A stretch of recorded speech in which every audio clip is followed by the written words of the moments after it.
नमस्कार मित्रों, मैं हरिओम एस्ट्रोलॉजर आपका अपने चैनल में हार्दिक अभिनंदन करता हूं। आज मैं आपको सुनाने जा रहा हूं विशाख मास महात्म का दूसरा अध्याय। श्रद्धा भक्ति भाव से श्रवण करें। बोलो लक्ष्मी नारायण भगवान की जय। नारद जी कहते हैं, विशाख मास में धूप से तपे हुए और थके मांदे ब्राह्मणों को श्रम नाशक सुखद पलंग देकर मनुष्य कभी जन्म मृत्यु के आदि के क्लेशों से कष्ट नहीं पाता।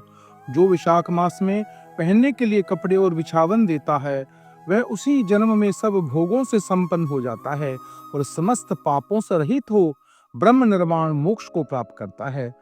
जो तिनके से बनी हुई या अन्य खजूर आदि के पत्तों से बनी हुई चटाई दान करता है, उसकी उस चटाई पर साक्षात भगवान विष्णु शयन करते हैं। चटाई देने वाला, बैठने वाला और बिछाने आदि से सब ओर से सुख रहता है। जो सोने के लिए चटाई और कंबल देता है, वह उतने ही मात्र से मुक्त हो जाता है।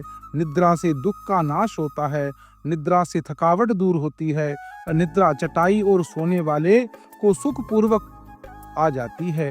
धूप से कष्ट पाए हुए हर ब्राह्मण, श्रेष्ठ ब्राह्मण जो भी सूक्ष्मतर वस्त्र देता है, वह पूर्ण आयु और परलोक में उत्तम गति को पाता है। जो ब्राह्मण को फूल और रोली देता है, वह भी लौकिक भोगों का भोग कर कर मोक्ष को प्राप्त होता है। जो खस, कुश और जल से वासित चंदन देता है, वह सब भोगों से देवताओं की सहायता पाता है तथा उनके पाप और दुख की हानि होकर परम आनंद की प्राप्ति होती है।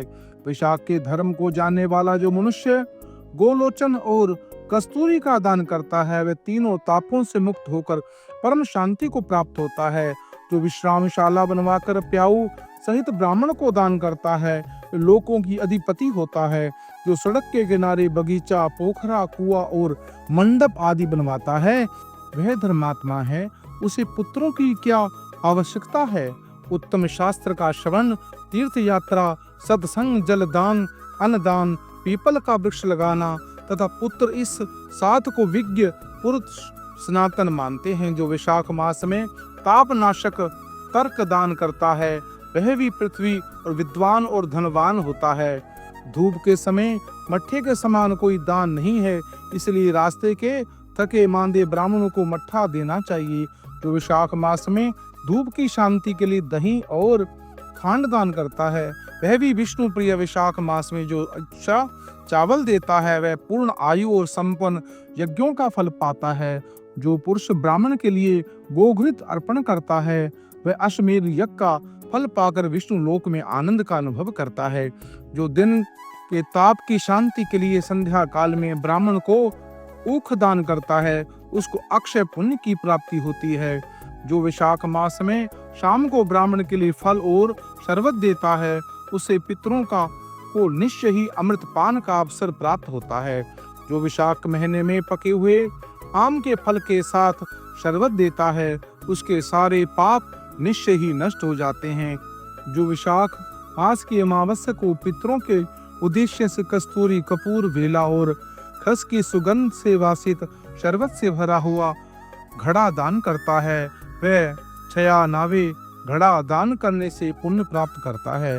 विशाख में तेल लगाना, दिन में सोना, काष्ठ के पात्र में भोजन करना, खाट पर सोना, घर में नहाना, निषेध पदार्थ खाना, द्वारा भोजन करना तथा रात में खाने, ये 8 बातें त्यागनी चाहिए। विशाख मास में व्रत का पालन करने वाला पुरुष पाद्य पत्ते में भोजन करता है, वह सब पापों से मुक्त हो जाता है, विष्णु लोक को जाता है। जो विष्णु भक्त पुरुष विशाख मास में नदी स्नान करता है, 3 जन्मों के पाप से निश्चय ही मुक्त हो जाता है। जो प्रातःकाल सूर्योदय के समय किसी समुद्रगामिनी नदी में स्नान करता है, वह 7 जन्मों के पाप से तत्काल छूट जाता है। जो मनुष्य 7 गंगाओं में स्नान, किसी भी उष्ण काल में स्नान करता है, करोड़ों जन्मों में उपार्जित किए गए पापों से निसंदेह मुक्त हो जाता है। जानवी गंगा, बृज गंगा, गोदावरी, कालिंदी, यमुना, सरस्वती, कावेरी, नर्मदा और वैष्णवी, ये 7 गंगाएं कही गई हैं। विशाख मास में आने पर जो प्रातःकाल बावलियों में स्नान करता है, उसके महापातकों का नाश हो जाता है। कंदमूल, फल, शाक, नमक, गुड़, वेर, पत्र, जल और तर्क जो भी विशाख में दिया जाए वह अक्षय होता है। ब्रह्मा आदि देवता भी बिना दिए गए कोई वस्तु नहीं पाते। जो दान से हीन है वह निर्धन होता है। अतः सुख की इच्छा रखने वाले पुरुष को विशाख मास में अवश्य दान करना चाहिए। सूर्य देव मेष राशि में स्थित होने पर भगवान विष्णु के उद्देश्य से अवश्य प्रातःकाल स्नान कर भगवान विष्णु की पूजा करनी चाहिए। कोई महिरत नामक का एक राजा था जो कामनाओं में असक्त और अजितेंद्रियों में था। वह केवल विशाख स्नान के सहयोग से स्वतः वैकुंठ धाम को चला गया। विशाख मास देवता भगवान मधुसूदन है, अतः वह सफल मास है। विशाख मास में भगवान की प्रार्थना का इस प्रकार मंत्र है। मधुसूदनम देवेशे विशाख मेघे रवहु प्रातः स्नानम करिष्यामि निर्विघ्नं कुरु माधवा। हे मधुसूदन, हे देवेश्वर माधव, मैं मेष राशि में सूर्य के स्थित होने पर विशाख मास में प्रातः काल स्नान करूंगा। आप इसे निर्विघ्न पूर्ण करिए। तत्पश्चात इस प्रकार मंत्र का श्रवण करें। विशाखे मेघे भानु प्रातः स्नान प्रायणा अर्घम तेहम प्रदिश्याम गृहाण मधुसूदना। सूर्य के मेष राशि में स्थित रहकर विशाख मास में प्रातःकाल स्नान के नियम संकलन होकर मैं आपको अर्घ देता हूँ। मधुसूदन, इसे ग्रहण कीजिए।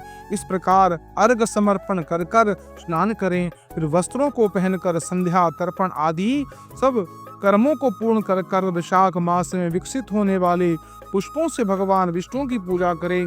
उसके बाद विशाख के महात्म को सूचित करने वाली भगवान विष्णु की कथा को सुने।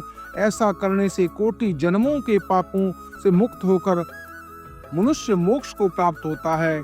यह शरीर अपने अधीन है, जल भी अपने अधीन ही है, साथ ही अपनी जीवा भी अपने वश में है। अतः इस स्वाधीन शरीर से स्वाधीन जल में स्नान कर कर स्वाधीन जीवा से हरि इन दो अक्षरों का उच्चारण करें। जो विशाख मास में तुलसी दल से भगवान विष्णु की पूजा करता है विष्णु के सायुज्य मुक्ति को पाता है। अतः अनेक प्रकार के भक्ति मार्ग से तथा भांति भांति से व्रतों के द्वारा भगवान विष्णु की सेवा तथा उनके सगुण निर्गुण स्वरूपों का अनन्य चित्त में ध्यान करना चाहिए। मित्रों, जो इस प्रकार भगवान विष्णु की आराधना करता है, विशाख स्नान करता है, विशाख मास में भगवान विष्णु का संकीर्तन करता है, उनके समस्त शाप ताप दूर हो जाते हैं, पापों से मुक्त होकर वैकुंठ धाम को प्राप्त करता है और पुण्य का भागी होता है। मित्रों, अगर यह कथा अगर आपको अच्छी लगी हो, आप अपने इष्ट मित्रों से शेयर करें, पुण्य के भागी बने और इस चैनल को सब्सक्राइब करें और कमेंट बॉक्स में ओम नमो भगवते वासुदेवाय अवश्य लिखें।